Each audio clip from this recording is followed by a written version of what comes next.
तो आज की वीडियो में मैं आपको बताऊंगा कि अगर मैं आज के दौर में टीनेजर होता तो मैं ऐसी क्या हैबिट्स इंक्लूड करता अपनी लाइफ में कि जिसका आउटकम ज़्यादा अच्छा होता। यानी कि अभी मैं जिस स्टेट में हूँ, जो अच्छी आदतें मेरे अंदर हैं और ज़्यादा अच्छी आदतें होती, मैं और ज़्यादा अच्छा इंसान होता। तो सबसे पहली चीज़ जो मैं करता वो ये करता कि मैं अपना स्लीप शेड्यूल अच्छा करता। मैं उतना ही ज़्यादा सोता कि जितना नीडेड होता है एक इंसान को, क्योंकि हमारे यहाँ पर ना स्लीप को बड़ा ऐसा ईविलाइज किया जाता है कि जो ज़्यादा सोता है वो सुस्त होता है और ज़्यादा नहीं सोना चाहिए। हमें बिल्कुल सोने ही नहीं चाहिए, मेहनत करनी चाहिए, सिर्फ 4 घंटे सो रात में और बाकी सारा टाइम मेहनत करते रहो। जबकि ऐसा नहीं है भाई। अगर आप सोओगे नहीं सही है तो आपका दिमाग इतना पागल हुआ होगा, आपकी प्रोडक्टिविटी लेवल सारे घट जाएंगे। आपको तो ये लगता होगा ना कि भाई अगर आप कम सोओगे तो आपको ज़्यादा टाइम मिल जाएगा काम करने का, लेकिन हकीकत ये है कि अगर आप ज़्यादा सोओगे ना तो आप कम टाइम में ज़्यादा अच्छा आउटकम निकाल पाओगे। लेकिन अगर आप कम सोओगे ना तो आप टाइम ज़्यादा लगा दोगे लेकिन आउटकम आप बुरा निकालोगे, आप कम आउटकम निकालोगे। और आउटकम ज़्यादा मैटर करता है, आपकी प्रोडक्टिविटी ज़्यादा मैटर करती है। प्रोडक्टिविटी की डेफिनेशन ही यही होती है कि आप आउटकम ज़्यादा अच्छा निकालो, सही है। आउटकम में ज़्यादा वॉल्यूम निकालो, ना कि आप काम ज़्यादा करो, फिर वो तो गधे वाली मेहनत होगी। दूसरी बात यह है कि हमारे बॉडी के ना सारे इंपॉर्टेंट फंक्शंस जैसे कि हार्मोन्स का रिलीज़ होना, वाइटल हार्मोन्स, जो कि हार्मोन्स हमारी फिजिकल हेल्थ को बहुत ज़्यादा अफेक्ट करते हैं, हमारी मेंटल हेल्थ को भी बहुत ज़्यादा अफेक्ट करते हैं। तो इनका रिलीज़ होना बहुत ज़्यादा ज़रूरी होता है सही अमाउंट में। तो वो हमारी बॉडी रात को सोते वक्त ही करती है। तो अगर आप स्टेबल स्लीप लोगे, सही है, जितनी आपकी नीड है उतनी स्लीप लोगे तो आपके टेस्टोस्टेरोन लेवल और बाकी सारे हार्मोन लेवल भी अच्छे रहेंगे। लड़कियों में एस्ट्रोजन लेवल अच्छे रहेंगे और उनको जो हार्मोन की ज़रूरत होती है वो लेवल अच्छे रहेंगे। इससे आपका फोकस भी बढ़ेगा और बाकी सारी चीज़ें भी बढ़ेंगी। आपकी जो ग्रोथ होगी, फिजिकल ग्रोथ, वो भी अच्छी होगी, आपकी बोन्स स्ट्रांग होंगी, आपकी हाइट बढ़ेगी, आप ओवरऑल ग्रोथ जो होगी आपकी वो ज़्यादा अच्छी होगी। क्योंकि इंसान की ग्रोथ होती ही स्लीप में। इंसान जब जाग रहा होता है तब उसकी ग्रोथ नहीं होती, तब उसकी बॉडी यूज़ हो रही होती है, उसकी एनर्जी यूज़ हो रही होती है। हील वो तब होती है जब वो सो रही होती है। तो आपकी ग्रोथ भी ज़्यादा अच्छी होगी, आपका ब्रेन ज़्यादा अच्छे से डेवलप होगा, क्योंकि यही एज होती है कि जिसमें आपका ब्रेन डेवलप हो रहा होता है, सारी डेवलपमेंट हो रही होती है, सारी ग्रोथ हो रही होती है। और मैं एक ही टाइम पर सोता, अगर मैंने दिन का कोई टाइम बना लिया तो फिर मैं हर रोज़ उसी टाइम पर सोता, या फिर अगर रात का टाइम बना लिया तो हर रात फिर उसी टाइम पर सोता। और मैं प्रेफर करता कि मैं रात का टाइम चुनूँ, क्योंकि रात में आपके ग्रोथ हार्मोन ज़्यादा अच्छे से रिलीज़ होते हैं, और जितने ग्रोथ हार्मोन रिलीज़ होंगे उतनी ज़्यादा फास्ट आपकी ग्रोथ होगी। और इससे टाइम मैनेजमेंट में भी आसानी होती है। आपके सारे जितने भी काम होते हैं जैसे कि नमाज़ें वगैरह या फिर स्टडी वगैरह, वो सारे दिन में कर लो आप और फिर रात को आराम से सो, मज़े से हील करो। दूसरी चीज़ जो मैं करता वो ये करता कि मैं सनलाइट में जाना शुरू करता, मैं सन बात करना शुरू करता। क्योंकि सन बात से क्या होता है कि आपको ना विटामिन डी मिलती है, और विटामिन डी बहुत ज़्यादा ज़रूरी होती है। इससे टेस्टोस्टेरोन बढ़ता है और टेस्टोस्टेरोन से आपके सारे मेल फीचर्स डेवलप होते हैं। और इससे ओवरऑल विटामिन डी बहुत ज़्यादा ज़रूरी होती है इंसान की बॉडी के लिए। या आप सर्च कर लेना क्यों ज़रूरी होती है, तो मैं इसलिए सनलाइट में जाता हूँ।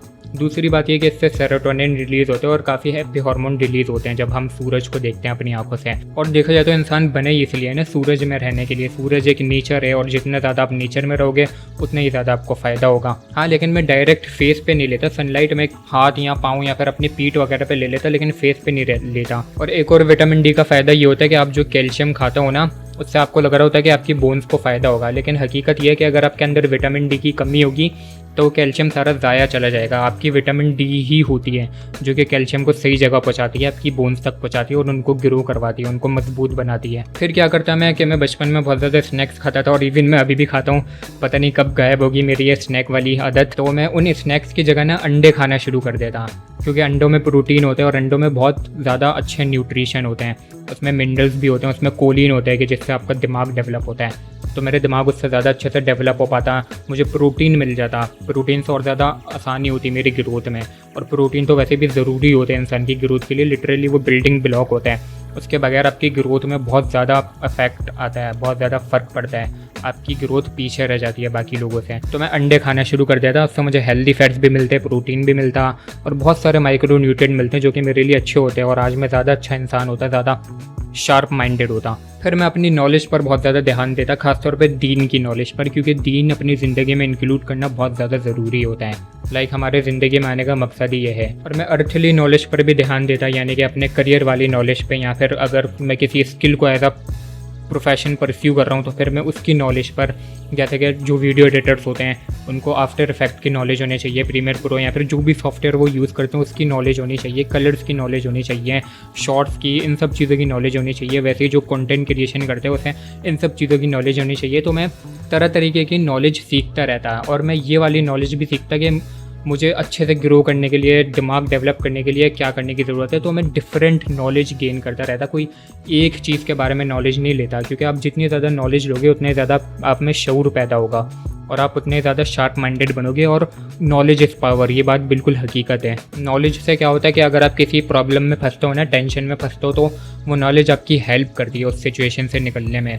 नॉलेज बड़ी काम की चीज़ होती है और ये इंसान का दिमाग खोलती भी है देखा जाए तो। अगर आप साइंस के बारे में नॉलेज लोगे, लाइक एटम्स, इलेक्ट्रॉन्स, पता नहीं क्या क्या नहीं है, स्पेस में कितने सारे प्लेनेट्स है, कितनी बड़ी हमारी ये पूरी यूनिवर्स है, इन सब चीज़ों के बारे में जब आप नॉलेज लेते हो ना तो आप रिफ्लेक्ट करते हो अल्लाह की क्रिएशन पे। इससे आपका दिमाग खुलता है, न्यू आइडियाज़ आपके दिमाग में अनलॉक होते हैं, आपकी थिंकिंग एबिलिटी बढ़ती है इससे। फिर मैं क्या करता कि मैं कोई एक स्किल ज़रूर सीखता, चाहे वो कंटेंट क्रिएशन हो या फिर वीडियो एडिटिंग हो या फिर फ़ोटो एडिटिंग हो या फिर कोई कोडिंग हो, लेकिन ऐसी स्किल चुनता कि जिसका एक्चुअली में मुझे इंटरेस्ट हो। जैसे कि अभी मुझे कंटेंट क्रिएशन का इंटरेस्ट है, लेकिन मैंने अभी शुरू किया है ना ये कंटेंट क्रिएशन, लेकिन अगर मैं टीनेज ईयर में होता तो मैं कब का शुरू कर देता कंटेंट क्रिएशन। मैं तभी से ही प्रैक्टिस करता रहता और आज मैं जितना अच्छा हूँ उससे ज़्यादा अच्छा होता, क्योंकि कोई स्किल सीखना ज़रूरी होती है, खासतौर पे आजकल के दौर में अगर आप पाकिस्तान में हो तो, क्योंकि एजुकेशन का कोई भरोसा नहीं है कि वो आपको रिटर्न दे भी पाएगी कि नहीं दे पाएगी। तो मैं स्किल ज़रूर सीखता और उसको बढ़ाता रहता प्रैक्टिस कर करके। और लास्ट चीज़ ये है कि मैं कोई ना कोई फिजिकल एक्टिविटी ज़रूर रखता, रेजिस्टेंस ट्रेनिंग ज़रूर रखता, चाहे वो घर पे पुशअप्स, पुलअप्स, सिटअप्स वगैरह हो या फिर जिम जाना हो। क्योंकि आपकी टीनेज ईयर जो होती है ना, इसमें अगर आप इन चीज़ों पर ज़्यादा ध्यान दोगे, रेजिस्टेंस ट्रेनिंग पर, तो आप ज़्यादा अच्छे से, ज़्यादा मैस्कुलिन आपकी बॉडी निकल कर आएगी, ज़्यादा मसल्स आपके अंदर आएंगी। और वो बंदा कि जिसने टीनेज से ही जिम करने शुरू कर दिया होता है, उसकी ग्रोथ, उसकी मसल बिल्डिंग एबिलिटी बहुत ज़्यादा होती है उस बंदे से कि जिसने बाद में जिम करना शुरू किया होता है। क्योंकि ये जो टीनेज ईयर होती है ना, ये बेस होती है, ये आपको डायरेक्शन देती है। अगर आप इसमें बुरी आदतें लगवा लो अपने आप को, तो आप फिर उसी तरफ जाते रहोगे, उसी बुरे गड्ढे में जाते रहोगे। लेकिन अगर आप अच्छी आदतें लगाओ इसमें, तो आप अच्छाई की तरफ जाते रहोगे। तो ये टीनेज ईयर ऐसी होती है कि जिसमें आप डायरेक्शन चुनते हो कि आप अच्छाई की तरफ जाओगे या फिर बुराई की तरफ जाओगे। बिल्कुल उसी तरह अगर आपने टीनेज ईयर में ही कोई रेजिस्टेंस ट्रेनिंग करना शुरू कर दी, तो आप स्ट्रेंथ की तरफ जाते रहोगे और आप एक्चुअली में फ़िज़िकल एबिलिटीज़ अपनी डेवलप करते रहोगे। आप स्ट्रॉन्ग ज़्यादा होगे, अगर कोई आपसे फाइट करेगा तो आप उससे ज़्यादा अच्छे से लड़ पाओगे, आप अपने आप को फिज़िकली ज़्यादा प्रोटेक्ट कर पाओगे और आप ज़्यादा एक्टिविटीज़ कर पाओगे फिज़िकली। और ये आपको बुढ़ापे में भी आपका बहुत साथ देगी, ये जो टीनेज ईयर के वर्कआउट होगा। और ये रेजिस्टेंस ट्रेनिंग टीनेज ईयर में लड़के को भी करनी चाहिए, लड़की को भी करनी चाहिए। नो मैटर आप जो भी हो, रेजिस्टेंस ट्रेनिंग हर किसी के लिए ज़रूरी होती है, हर किसी को फ़ायदा देती है। ये आपके अंदर अच्छे हार्मोन रिलीज़ करती हैं, जिससे आपकी ग्रोथ अच्छी हो पाती है, आपके फेशियल फीचर ज़्यादा अच्छे हो पाते हैं। तो यही कुछ आदतें हैं जो कि मैं अपने टीनेज ईयर में इंक्लूड करता, और इनमें से काफ़ी आदतें मैंने इंक्लूड की हैं, लेकिन वो उस लेवल पे इंक्लूड नहीं की। लेकिन फिर भी जितनी भी इंक्लूड की थी मैंने, उसका मुझे फ़ायदा आज के दौर में देखने को मिल रहा है। तो टीनेज ईयर काफ़ी इंपॉर्टेंट एज होती है, मुझे पता चल रहा है ये बात। बट ऑफकोर्स ज़रूरी नहीं है कि अगर आपने अपने टीनेज वेस्ट कर दिया तो आप सुधर ही नहीं सकते, आपके पास हमेशा मौका होता है सुधरने का। तो बिल्कुल डीमोटिवेट नहीं हो जाना ये सोच कर के यार मैंने अपने टीनेज ईयर वेस्ट कर दी। और अगर आप एक टीनेजर हो तो इस वीडियो से कोई टीचिंग लो और ये चीज़ें अप्लाई करना शुरू करो अपनी ज़िंदगी में, ताकि अपनी ज़िंदगी को एक बेहतर ज़िंदगी बना सको, अपने आप को, अपनी फ्यूचर सेल्फ को कोई फेवर कर सको। बाकी आई होप कि मैंने अपनी बात आपको अच्छे से समझा दी हो और आपको समझ में भी आ गई हो। मैं मिलता हूँ आपसे नेक्स्ट वीडियो में, तब तक के लिए कीप इम्प्रूविंग।